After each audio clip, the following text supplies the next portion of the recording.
விழுப்புரம் மாவட்டம் திண்டிவனத்தில் லாரி மோதியதில் எதிர் சாலைக்கு சென்ற அரசு பேருந்தின் மீது மற்றொரு லாரி மோதியதில் ஒருவர் பலியான நிலையில் 40க்கும் மேற்பட்டோர் படுகாயமடைந்தனர்.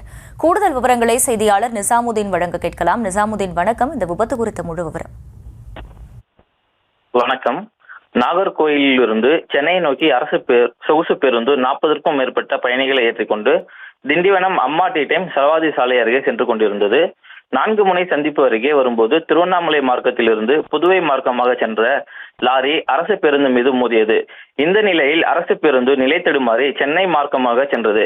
அப்போது சென்னையிலிருந்து புதுவை நோக்கி வந்த லாரியானது மீண்டும் அரசு பேருந்து மீது மோதி அரசு பேருந்து கவிழ்ந்து விபத்துக்குள்ளானது.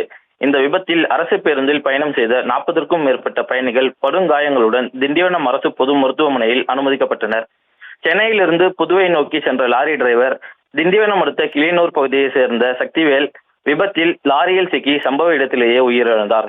தீயணைப்புத்துறை உதவியுடன் லாரி டிரைவரின் உடலை மீட்டு உடற்கூராய்விற்காக திண்டிவனம் அரசு பொது மருத்துவமனைக்கு போலீசார் அனுப்பி வைத்தனர்.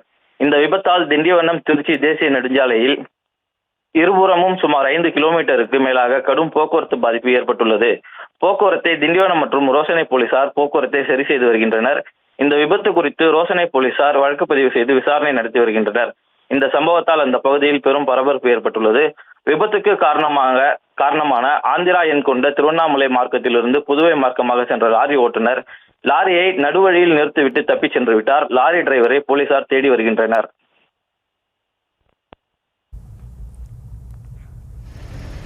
விவரங்களுக்கு நன்றி நிசாமுதீன்.